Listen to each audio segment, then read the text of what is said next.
오늘 우리에게 주시는 하나님의 말씀은 열왕기상 8장 46절에서 51절까지의 말씀입니다. 열왕기상 8장 46절에서 51절까지의 말씀을 봉독하겠습니다.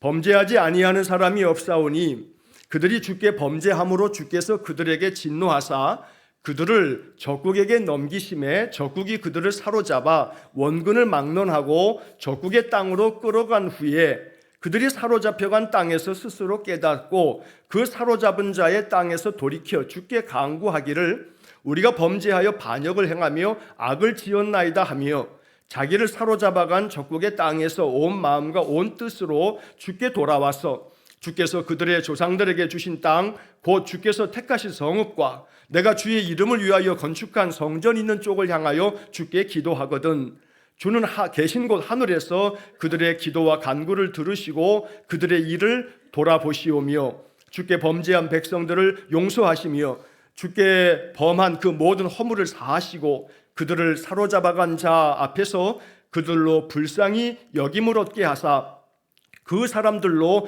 그들을 불쌍히 여기게 하옵소서. 그들은 주께서 철풀무 같은 애굽에서 인도하여 내신 주의 백성 주의 소유가 됨이니이다. 아멘.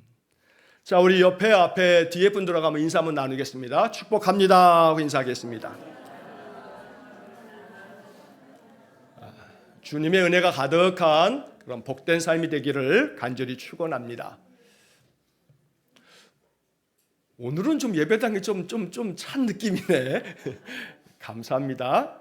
예배당에서 드리는 예배는 또 비대면 드리는 예배하고는 또 다른 느낌이긴 해요. 사실 우리가 불갑을 또 여러 형편으로 인해서 코로나 시대에 비대면 예배가 우리 많은 일상이 되어서 여전히 우리가 비대면 예배도 같이 이렇게 합니다만, 그러나 또 여러분 할 수 있으면 또 대면 예배에 또 힘쓰는 것도 또 이게 큰 유익이 됩니다.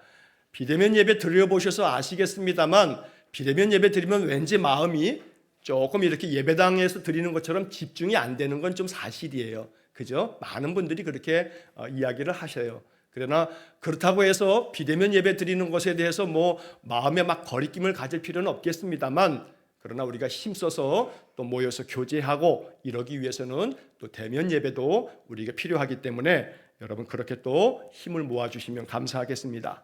자, 오늘 우리가 이제 8장의 이야기를 46절부터 51절까지 읽었는데 지난 한 주간 동안에 아침마다 쭉 읽어가면서 이 8장의 이야기는 열왕기상에서 제일 중요한 장이다. 열왕기상에서 한 장을 꼽으라면 8장을 꼽아야 된다. 사실은 열왕기상이라고 말씀을 한정해서 말씀드렸습니다만 열왕기하를 다 포함해도 마찬가지예요. 그러니까 열왕기상과 열왕기하는 한 권의 책이라고 말씀드렸죠. 이 한 권의 책에서 한 장을 꼽아라 그러면 몇 장이요? 열왕기상 8장. 열왕기상 8장. 왜냐하면 이 열왕기상 8장에서 솔로몬이 성전을 다 완공하고 하나님 앞에 감사 기도를 드리면서 성전 그 완공식, 준공식을 하는 그러한 것들을 이제 이 8장이 담고 있는데, 자, 그런 가운데 하나님 앞에 이렇게 기도하는 쭉 내용 가운데 이제 7가지의 내용들을 가지고 하나님께 기도하죠. 하나님, 만일 이러이러할 때 이 성전을 향해서 우리가 기도하면, 이 백성들이 기도하면 그 기도를 꼭 들어주십시오 라고 하는 주제를 가지고 7가지의 기도가 이어지는 거예요. 자, 그 가운데서 이제 오늘은 7번째 그 기도의 내용을 우리가 읽었습니다. 자, 그런데 이 7번째 내용을 보면 솔로몬이 마치 예언을 하듯이 예언적인 그런 의미가 담겨져 있어요. 지금 좀 전에 우리가 읽었습니다만 여러분 다시 한번 보십시오. 46절에 보면 46절 말씀에 범죄하지 아니하는 사람이 없사오니 그들이 주께 범죄함으로 주께서 그들에게 진노하사 그들을 적국에게 넘기심에 적국이 그들을 사로잡아 원군을 막론하고 적국의 땅으로 끌어간 후에, 적국의 땅으로 다 끌어갔어요. 포로로 잡아갔다는 얘기잖아요. 그러니까 이 얘기를 가만히 보게 되면 지금 이 역사서, 이 열왕기를 읽고 있는 사람이 첫 번째 독자, 그러니까 이 열왕기서를 제가 말씀드렸죠. 유대인들은 전통적으로 예레미야가 이 열왕기서를 썼을 거라 라고 이렇게 전통적으로 전해져 내려오기 때문에 이 열왕기서는 나라가 망하고 남유다가 주전 586년에 망하고 포로로 많은 백성들이 잡혀가고 그리고 난 다음에 기록이 되어졌을 거라라고 이렇게 시기를 말하고 있기 때문에 이 열왕기 역사서를 읽고 있는 사람들, 사실은 이 열왕기 역사서는 우리를 위해서 써 있는 거 아니잖아요. 이스라엘 백성들을 위해서 쓴 거란 말이에요. 그것도 이스라엘 백성 중에서도 지금 어떤 사람들이냐면 나라가 바벨론에게 망하고 난 다음에 포로로 잡혀간 사람들, 그 사람들 때문에 이 역사서를 쓴 거란 말이죠. 그런데 그 사람들이 이 역사서를 읽어보니까 몇백 년 전에 적어도 300년, 400년 가까운 그 전에 솔로몬 왕이 성전을 다 짓고 난 다음에 기도를 했는데 그 기도문 가운데 오늘 이 본문을 딱 읽으면서 아마도 이 이스라엘 사람들은 소름이 돋았을 거예요. 여러분 뭔가 어떤 일을 딱 겪었을 때, 어떤 얘기를 딱 들었을 때 소위 말해서 뒷목이 그냥 서늘하게 느껴지면서 손 이렇게 보게 되면 여기에 막 뭐라 그래요? 여기에 뭐 오톨도톨 이렇게 돌아다니는 거, 막 닭살 돋듯이 막 이렇게 확 돋아나는 거, 소름이 돋는 것처럼 어떻게 이렇게 몇백 년 전에 우리 조상 솔로몬 왕께서 이런 기도를 했을까 생각해 보니 이 기도가 우리 역사 가운데 이렇게 이루어졌던 거구나 라고 하는 생각을 했을 거예요. 왜냐하면 지금 나라가 이렇게 적국에 의해서 망했고 또 적국에 의해서 적국 땅으로 다 끌려가서 지금 이 바벨론에서 포로 생활하고 있으니까, 그러니까 이 솔로몬의 이야기는 옛날 이야기가 아니라 현재 이야기인 거죠. 왜냐하면 자기들이 지금 남의 나라의 땅에 와가지고 고생하고 있으니 그 이유가 뭐냐 살펴봤더니 지금 이 솔로몬의 기도처럼 범죄하지 아니하는 사람이 없사오니 그들이 주께 범죄함으로 주께서 그들에게 진노하사, 그래서 우리가 나라가 망한 거구나. 하나님이 범죄한 우리들에게 진노하셔서 우리를 적국에게 넘겨주셨구나. 그래서 우리가 이렇게 사로잡혀 왔구나. 우리가 이 적국의 땅에 와서 여기 땅에 들어와서 이렇게 살고 있는 거구나.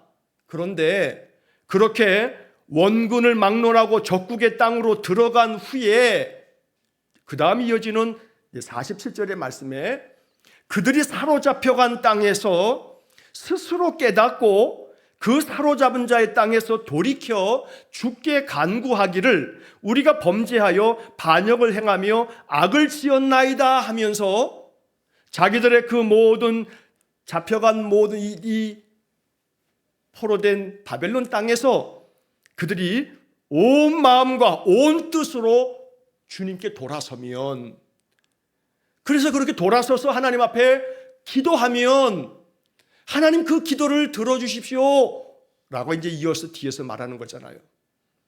자, 그러니 이 46절과 47절을 보면서 우리는 이 말씀이 이스라엘 백성들, 이 열왕기서를 처음 읽었을 바벨론에서 이 역사서를 읽고 있는 그 이스라엘 백성들에게만 현재가 아니고 몇천 년이 지난 오늘 우리가 2023년 9월 23일 날 읽는 이 오늘 아침도 이 말씀은 현재가 되는 거예요. 현재가. 성경을 항상 읽을 때 여러분 한번 따라해 보세요. 성경을 현재로 읽어라. 성경은 항상 현재의 말씀으로 읽어야 돼요. 아, 그랬다던데? 아, 그랬다는군. 뭐 그런 이야기가 있었군. 성경을 과거의 이야기로 읽지 말고 성경을 현재의 이야기로 읽으셔야 돼요. 그래야 성경의 말씀이 우리 안에 유효한 효과가 있는 약속이 될 수 있는 거죠.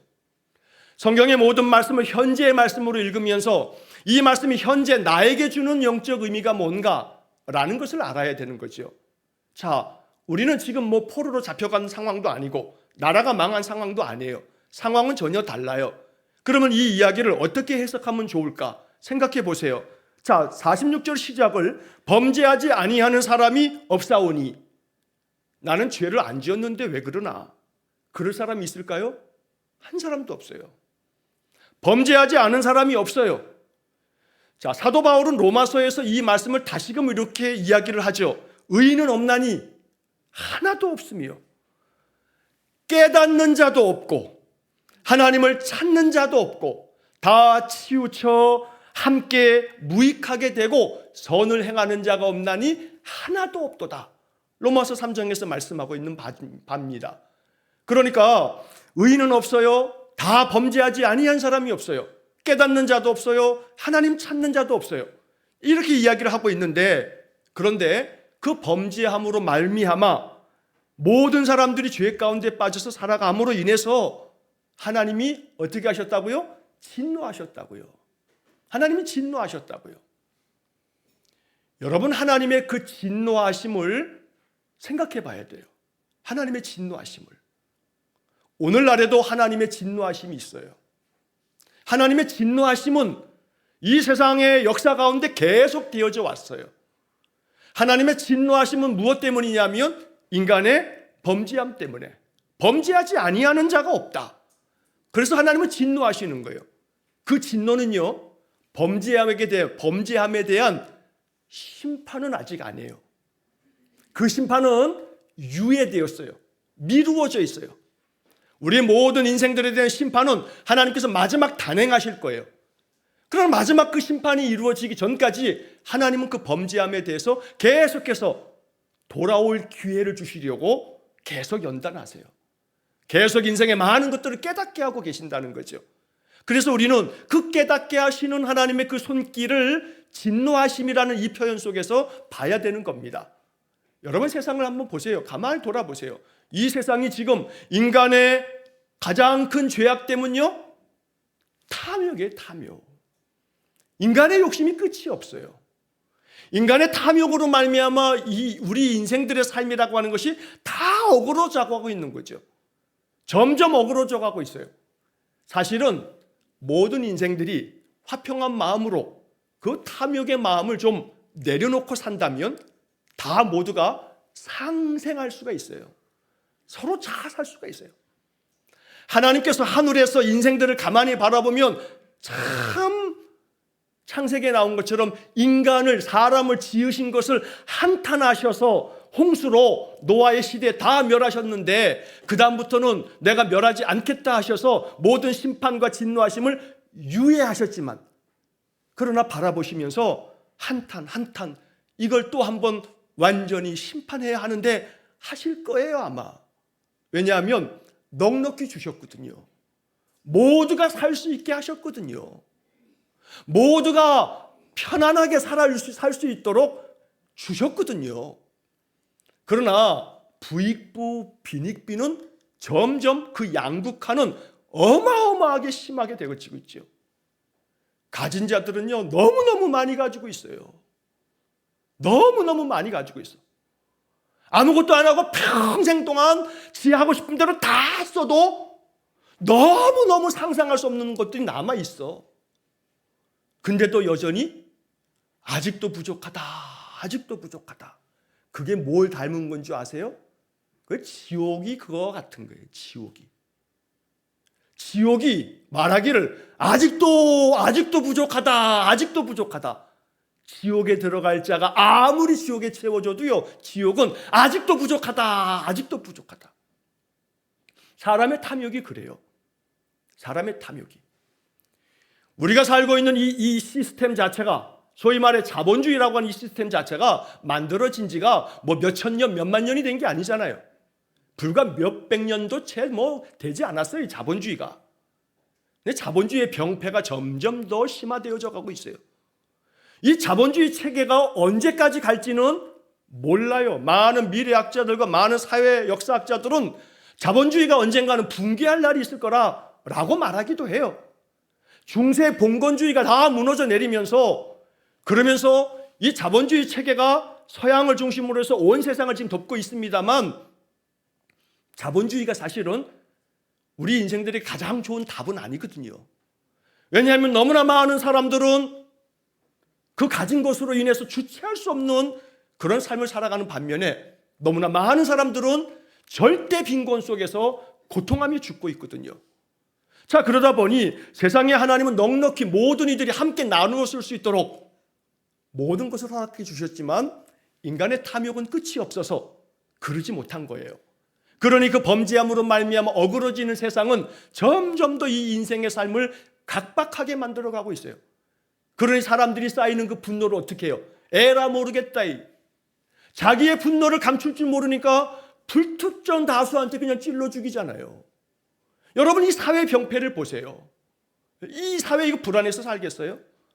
누구인지 원한을 산 것도 아니야. 원한이 있어서 죽이는 것도 아니야. 아무런 상관도 없는 사람인데 자기 분노를 주체할 수 없어서 사람들을 그냥 대낮에 그저 서울 한복판에서 시내 한복판에서 찔러 죽이는 세상이 돼버렸지요. 어찌 보면 결국 그런 세상에 살다 보니 우리의 마음속에 뭐가 쌓이냐면 불안이 쌓여요. 불안이. 세상에 대한 불만도 쌓이고요. 인생의 삶 속에서 우리의 삶이 너무너무 많이 망가져가고 있지요. 그러면 가만히 보면 이 말씀의 이야기를 이제 그 내용은 우리랑 다르지만, 그러나 이 내용은 다르지만 이 이야기 속의 구조를 한번 보세요. 적국에게 패해가지고 나라를 잃어버리고 그리고서 다 붙잡혀 갔어요. 그래서 적국의 포로가 되어서 잡혀가 있단 말이죠. 자, 자유함이 없는 거예요. 포로된 속에 속박을 당하고 살아요. 그러면 그 내용은 다르지만 그 중심의 구조를 바라보게 되면 우리도 여전히 속박당하고 사는 인생을 살고 있는 거예요. 여러분, 자유를 누리는 것 같아요? 아니에요. 자유를 누리는 것 같지만 나에게 참 자유가 없어요. 나는 여전히 속박당해 있는 삶을 살아가고 있는 거죠. 내용은 다 달라요. 여러분들이 속박당한 것들이 다 다르죠. 어찌 보면 내 마음속에 속박당하 있는, 마치 적국에 사로잡혀간 것처럼, 여기 마지막 46절 마지막 표현에 적국의 땅으로 끌려간 후에 적국의 땅으로 다 끌어갔어요. 이렇게 끌려간 그 후에 라는 말을 바라보면 내 삶이 자꾸 무언가에 끌려가고 있어. 내 삶이 무언가 때문에 자꾸 끌려가서 너무나 그 마음이 불안과 염려와 초조함과 우울함과 마음에 쌓이는 그런 분노와 격한 마음의 감정들이 점점 내 삶을 어둡게 만들어. 그게 바로 적국으로 끌려가는 거죠.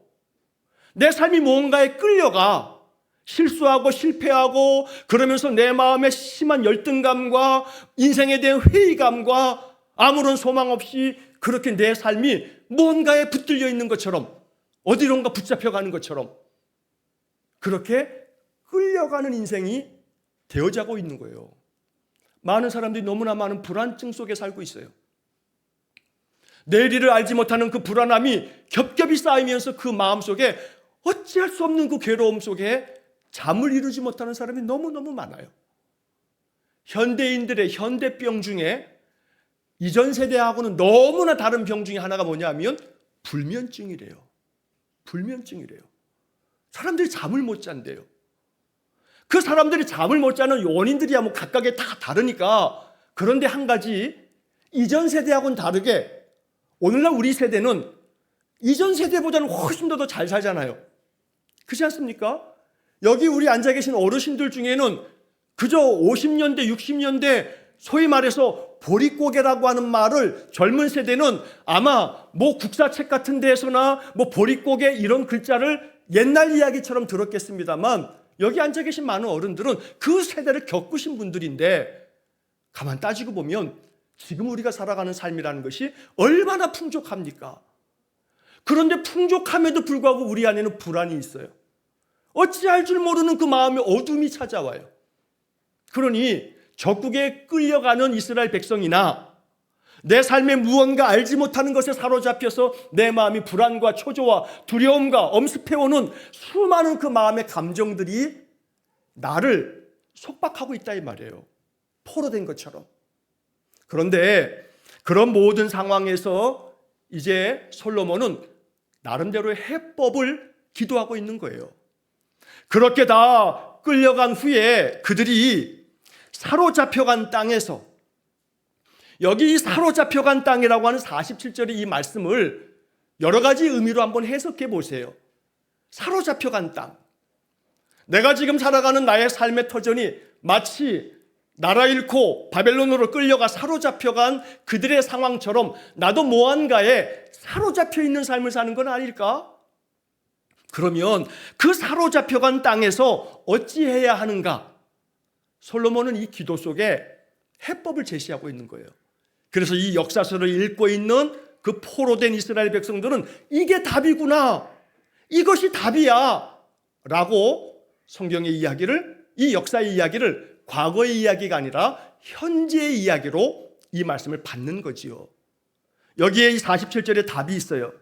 그들이 사로잡혀간 땅에서 첫 번째 어떻게 하라고요? 스스로 깨닫고, 스스로 깨닫고, 스스로 깨닫고. 깨닫고라고 하는 말에 스스로라고 하는 이 말이 있어서 나름대로 의미가 있어요. 이 깨달음이라는 것이요, 아무리 알려줘도요, 그래야 된다 저래야 된다 얘기해봐도요 아무 소용없어요. 부모들은 다 마음 가운데 자기가 살아온 인생이 있기 때문에 자녀들에게 뭐라 해요? 이래야 된다 저래야 된다 하지만 스스로 깨닫기 전까지는요 소용이 있어요 없어요? 아무 소용없어요. 아무 소용없어요. 아무 소용없어요. 스스로 깨달아야 돼. 스스로 깨닫기 전까지는 아무리 애써도 소용없어. 그 기도를 어떻게 하는 게 좋아요? 하나님, 스스로 깨닫게 해주세요. 스스로 깨닫게 해주세요. 스스로 깨달음이 있어야 되는 거예요. 여기 앉아 계신 우리 성도님들이 다 예수 믿게 된 계기는 다 다를 거예요 아마. 부모 때문에 모태신앙으로 예수를 어쩔 수 없이 믿게 된 사람도 있는 반면에 어찌어찌 해가지고 내가 예수 믿게 됐어, 그런 분들이 여기 많이 계세요. 그러니까 가만히 보면 나도 어찌어찌해서 예수를 믿게 됐다 이 말이에요. 뭔가 깨닫고. 그러니 여러분들의 자녀손들도 어찌어찌해서 깨닫고 예수 믿게 될 날이 있을 거예요. 불안해하지 마세요. 뭐 나도 모두가 다 모태신앙이었어요? 아니잖아요. 어찌어찌 했더니 나도 예수 믿게 됐어요. 그걸 우리 뭐라 그래요? 은혜라고 하는 거예요. 은혜라고. 우리 자녀손들도 마찬가지예요. 부모님들이 그래요. 목사님 어떻게 하면 좋아요? 우리 아이들이 예수 잘 믿고 신앙생활 좀 하고 그래야 되는데 어떡하죠?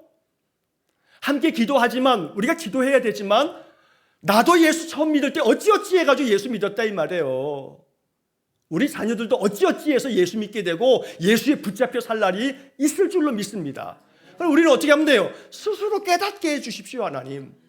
스스로 깨닫고, 그리고 사로잡은 자의 땅에서 돌이킬 줄 알아야 되고, 그 다음 이어지는 48절에 보게 되면 자기를 사로잡아간 적국의 땅에서 온 마음과 온 뜻으로 주께 돌아와서, 여기까지 이르러야 되겠지요. 스스로 깨닫는 마음에서부터 발전해가지고 나중에는 어떻게 돼야 되냐면 온 마음과 온 뜻으로 주님께 돌아오는, 온 마음과 온 뜻으로. 이게 너무너무 감동되는 거예요. 이게 너무너무 은혜로운 말씀인 거예요. 온 마음과 온 뜻으로, 아버지보다 어머니보다 더 뜨거운 신앙으로 살아계신 하나님 만나고, 온 마음과 온 뜻으로 하나님 앞에 내 삶을 드려서 나를 통해서 하나님 나라가 세워지도록, 나를 통해서 살아계신 하나님이 영광 받으시도록 내 자녀 세대가 온 마음과 온 뜻으로 하나님께 돌아서는 그런 은혜를 우리가 소망하면서 기도하는 거지요. 여러분, 솔로몬이 이렇게 기도했지만 솔로몬이 죽고 난 다음에 나라가 둘로 찢어졌어요. 남북으로 분열됐어요. 분열되고 난 다음에 몇백 년 동안에 이 솔로몬의 자식들이 왕위를 이어갔죠. 남유다는 20명의 왕들이. 그러나 그 20명의 왕 중에서 8명을 제외한 나머지 12명은 악한 왕들이었어요. 그러나 하나님께서는 그래서 결국은 이 남유다가 망할 수밖에 없도록 하나님께서 그들을 다스리셨지만 하나님은 그들을 계속 여전히 붙들고 계시는 거예요. 그래서 포로에서도 돌아오게 하고, 포로 생활 중에도 이 열왕기 역사서를 가지고 배우게 하고, 그래서 스스로 깨닫고 또한 돌이켜서 온 마음과 온 뜻으로 하나님 앞으로 돌아설 수 있는 마음을 갖게 되었다는 거죠. 그러니 이제 오늘 이 이야기를 먼저는 나의 이야기로 받으셔야겠어요. 그 다음에는 우리 자녀손들의 이야기가 되도록 기도해야 되겠어요. 우리의 마음속에 스스로 깨닫는 마음이 먼저 내 안에 있어지기를 간절히 축원합니다. 첫째, 스스로 깨닫는 과정 속에서 우선순위를 깨달아야 돼요. 우선순위를 깨달아야 돼요. 나의 삶의 우선순위가 바로 세워지지 않으면 그건 깨달음이 진짜 참 깨달음이 못 되는 거예요. 우리의 신앙의 삶에서의 인생의 삶에서의 우선순위를 한번 생각해 봐야 돼요. 우선순위를. 돈 버는 게 중요해요. 아니 세상 살아가는데 돈 없으면 못 살잖아요. 그러나 돈 버는 게 굉장히 중요해서 우리가 인생을 살면서 부지런히 힘쓰고 애써야 되는 거예요. 소중한 일들이에요. 그러나 그 모든 소중한 일들 가운데에서도 우리가 잊지 말아야 될 것이 있어요. 이런 모든 것들을 가능케 하시는 분이 하나님이라는 사실. 하나님이라는 사실. 오늘에라도 하나님이 내 영혼을 부르시면 나는 하나님 앞에 서는 거지요. 내 인생의 모든 삶은요, 다 각각 중요해요. 소중해요. 그러나 가장 중요한 사실 하나는 하나님이 그것을, 그 모든 삶을 가능하도록 나에게 뭘 주신다? 생명을 주신다는 거예요. 생명을 주신다는 거예요. 그러니 그 생명을 받을 때마다 우리는 먼저 생명에 대한 감사함으로 감사기도 드리면서 하루하루를 시작하는 거예요. 여러분들의 삶 속에서 내 신앙에 스스로 깨달아야 될 첫째, 오늘도 내게 생명 주신 하나님 감사합니다. 오늘도 나를 하루를 살게 하셨으니 감사합니다. 그러면서 그 하루의 삶 속에 뭘 다해요? 온 마음과 온 뜻으로 하루를 사는 거죠. 제가 오늘 말씀을 준비하면서 제목을 온 마음과 온 뜻으로 요걸 할까? 아니면 그 뒤에 나오는 주의 백성, 주의 소유를 할까? 고민을 했어요. 그 다음 마지막 고민의 끝에 가서 결정은 마지막 걸 하기로 했어요. 근데 마음 한편에서는 계속해서 온 마음과 온 뜻으로 이게 자꾸 마음에 와 닿는 거예요. 이게 인생의 삶을 어찌게 살아가게 돼요? 온 마음과 온 뜻으로 살아가는 거예요. 온 마음과 온 뜻으로. 여러분도 우리의 인생의 삶이 이렇게 되어지면 하루하루가 행복해질 수밖에 없어요. 돈이 많아야 행복인 것 같지요. 그러나 그게 사실 뭐 하나는 맞을지 몰라도 다 맞는 거 아니잖아요. 사실 내 삶 속에서 아무리 많은 걸 가지고 있어도 스스로 깨닫지 못해서 계속해서 부족하다, 부족하다, 부족하다. 그러면 끝도 없이 이 사람은 가난한 삶을 사는 거지요.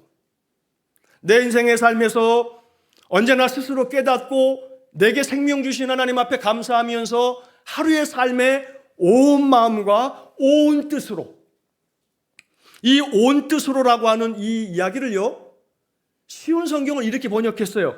마음을 다하고 정성을 다하여. 온 뜻으로를 정성을 다하여. 이렇게 번역을 해놓은 거예요. 우리 일사는과 함께해서 신앙생활을 하시는 분들은요, 신앙생활이 건전하기를 축복합니다. 우리의 신앙이 반듯해야 돼요.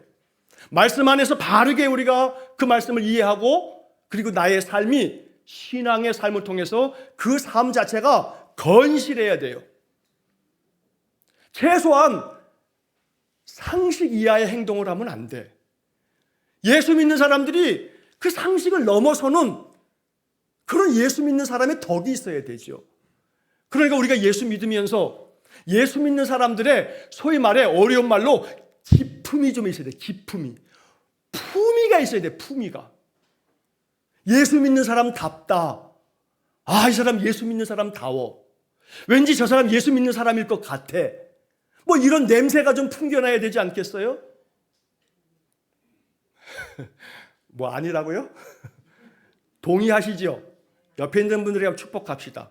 예수 믿는 냄새가 납니다. 예수 믿는 냄새가 납니다.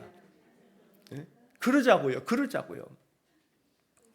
스스로 깨달아야 되는 것은 나한테서 예수 믿는 냄새가 나는가. 뭐 냄새라고 하는 단어가 좀 뉘앙스가 그러죠. 예수 믿는 향기가 좀 나는가. 이 향기가 나는가. 아, 내가 이 사람을 사귀고 보니, 아, 이 사람 가까이에 있어 보니, 이 사람 왠지 말하지 않는데도 불구하고, 아, 느낌이 예수 믿는 사람 같아.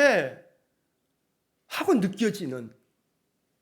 여러분 좀 그런 좀 향기가 좀 나야 되지 않겠습니까? 그게 바로 온 마음과 온 뜻으로 마음을 다하고 정성을 다하여 사는 삶일 것입니다. 이게 진짜 믿음입니다. 이게 진짜 신앙인 거예요. 종교적 행위를 열심히 하는 거 좋은 신앙의 모습이에요, 분명히. 그러나 그건 다는 아니에요. 마음과 정성이 없어도 열심히 낼 수 있어요. 내 마음, 내 정성을 다해서 내 삶을 살아낼 줄 아는 그런 사람이 아니어도요, 종교적 열심 다 할 수 있어요. 교회 안 빠질 수 있고요, 열심히 성경 읽을 수 있고요, 많은 것 할 수 있어요. 그러나 온 마음과 온 뜻으로, 이건 그 안에 진심이 없으면 안 돼요. 그렇지 않습니까? 겉사람으로는 뭐든지 다 할 수 있어도 마음의 속사람이 감동을 받지 않으면 마음을 다하고 정성을 다할 줄 모른다 이 말이에요. 그게 안 돼. 성령 받은 사람의 마음의 모습은 마음을 다할 줄 알고 정성을 다할 줄 아는, 예수 믿는다 하면서 직장에서 게으름 부리고 자기보다 위에 상사가 있으면 지가 다 하는 것처럼 생색 다 내다가 그 사람만 안 보이면 싹하니 얼굴 돌려가지고 그냥 삐죽삐죽거리면서 일 안 할 그런 요량만 부리는 그런 사람들이 주변에 있어요, 없어요? 있어요. 그런 사람이 내가 아니기를 축복합니다.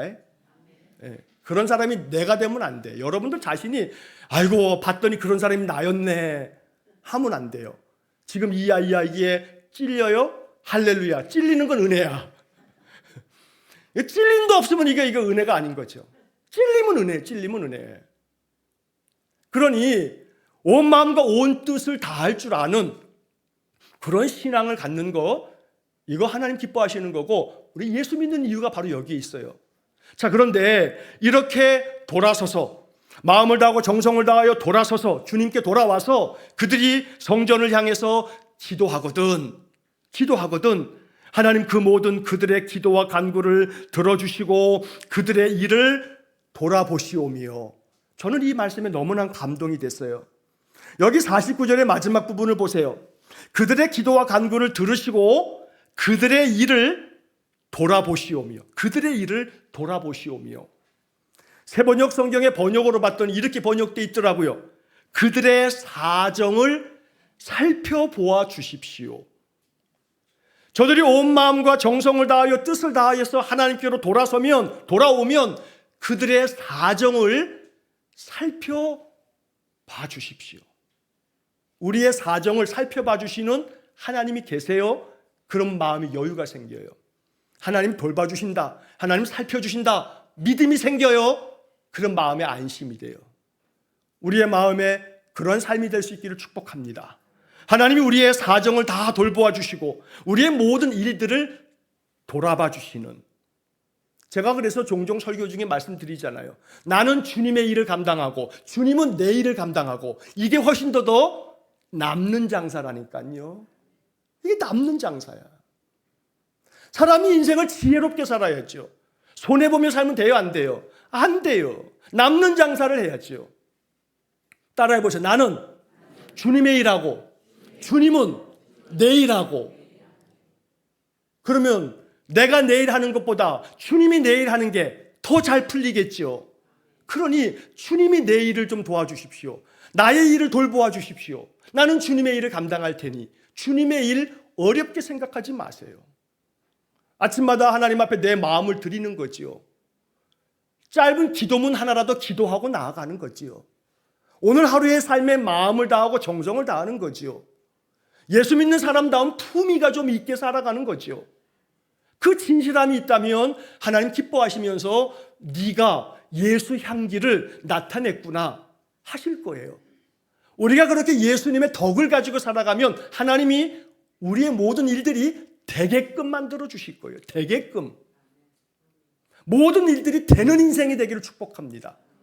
그렇게 위해서 우리들에게 필요한 것이 오늘 이 솔로몬이 가르쳐준 이 해법처럼 온 마음과 온 뜻으로 주님께 돌아와 깨닫는 마음을 가지고 늘 순종하며 살아가는 그런 삶이 될 때 오늘 이 49절의 말씀처럼 하나님 우리의 일들을 돌아봐 주실 줄로 믿습니다.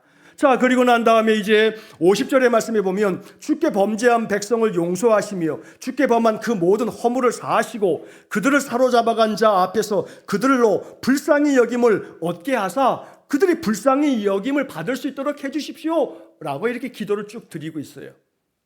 용서해달라는 것과 허물을 사해달라는 것과 그들이 그 포로로 잡혀간 그 땅에서도 그 사람들에게 불쌍히 여김을 받게 해달라고.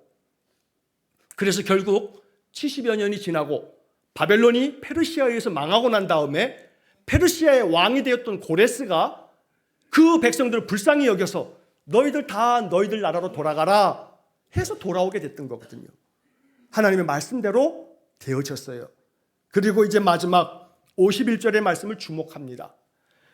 그들은 주께서 철풀무 같은 애굽에서 인도하여 내신 주의 백성, 주의 소유가 됨이니이다. 이 51절의 말씀이 이제 솔로몬 기도의 마지막 확증이에요. 확증. 확실하게 이제 매듭지어지고 있어요. 이 이야기는 기도이면서 동시에 하나님 기억해 주세요.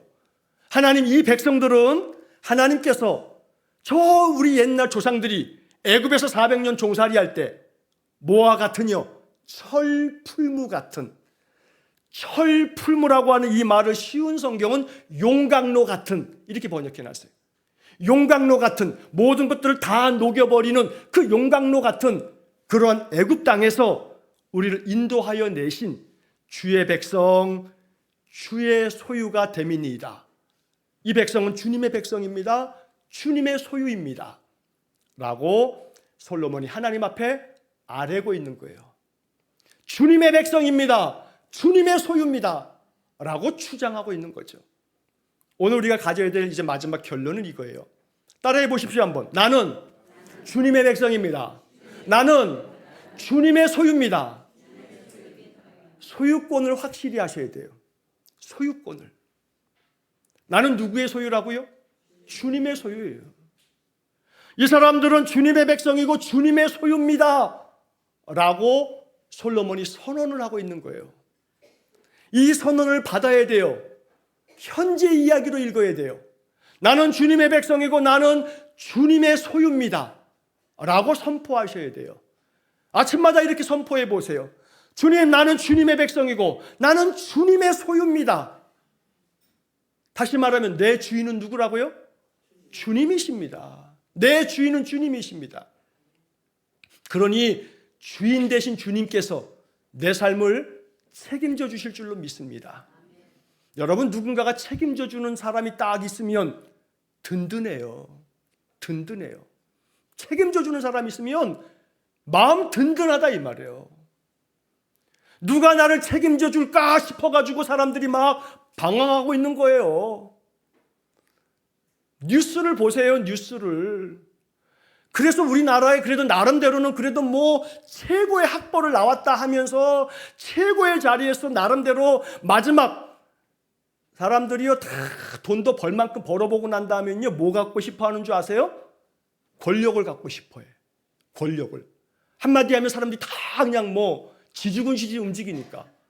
그래 그 권력욕이 마지막에 가서는 재물욕, 명예욕 다 하고 난 다음에 이거 다 아니다. 마지막은 뭐다? 권력욕이다. 그러니까 죄에다가 다 뭐에만 관심이 있어요. 어떻게 하면 여의도에 가서 내가 몇 년 좀 버텨볼까 그러잖아요. 그 다음 몇 년도 더 버텨보려고 지금 서로가 다 계산기 두드리고 있잖아요. 내가 지금 어디에 줄 서야 되나 하고서. 그죠?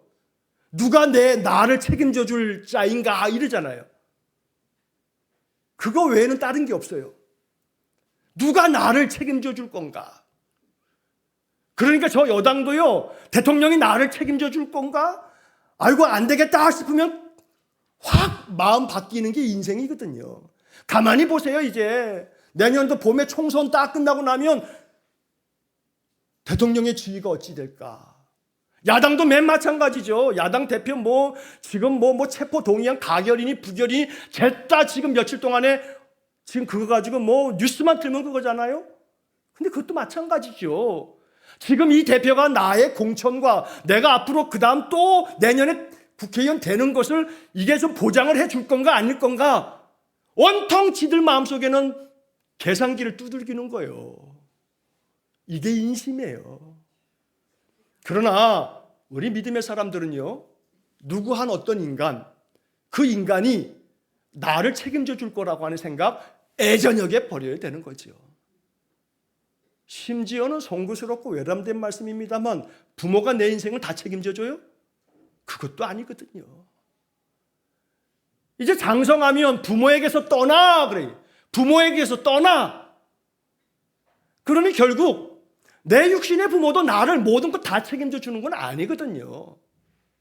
결국 내 인생 나를 책임져 주는 건 누구라? 내가 주의 백성이고 내가 주의 소유니까 내 인생의 주인 대신 여호와 하나님이십니다 라는 믿음 가지고 인생을 살아갈 줄 아는 그런 믿음의 사람 되시기를 간절히 축원합니다.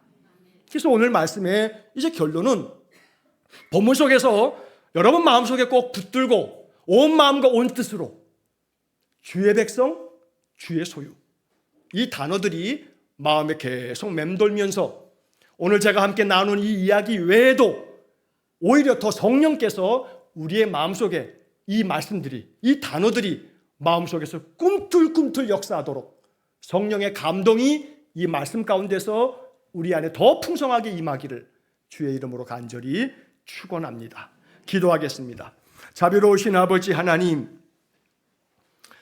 예수 믿는 우리의 삶이 참되기 원합니다. 그래서 날마다 스스로 깨닫고 또 언제나 하나님 앞에서 내 마음 돌이켜 온 마음과 온 뜻으로 주님을 섬기는 우리 성도들 되기를 원합니다. 그리하면 주님, 정말로 풀무불 같은 용광로 같은 모든 것들을 다 집어삼켜 다 녹여버리는 그 애굽 같은 인생의 삶에서도 인도하신 하나님 앞에 오직 우리의 인생의 그 용광로 속에서도 우리를 붙드시고 우리를 지키셔서 우리의 모든 일들을 돌보아 주시는 하나님 앞에서 우리 모든 성도들 주의 백성, 주의 소유된 성도들 되게 해 주옵소서. 그래서 인생의 그 어떤 마음의 불안과 염려와 걱정과 두려움과 엄습해오는 인생의 모든 그 괴로움들을 다 주님 앞에 맡기고 내가 주님의 백성이요 내가 주님의 소유된 자이기에 나의 주인 되신 하나님이 내 인생 책임져 주실 것을 믿으면서 오직 주님만을 바라며 살아가는 귀한 성도들 되게 해 주옵소서. 예수님 이름으로 기도하옵나이다. 아멘.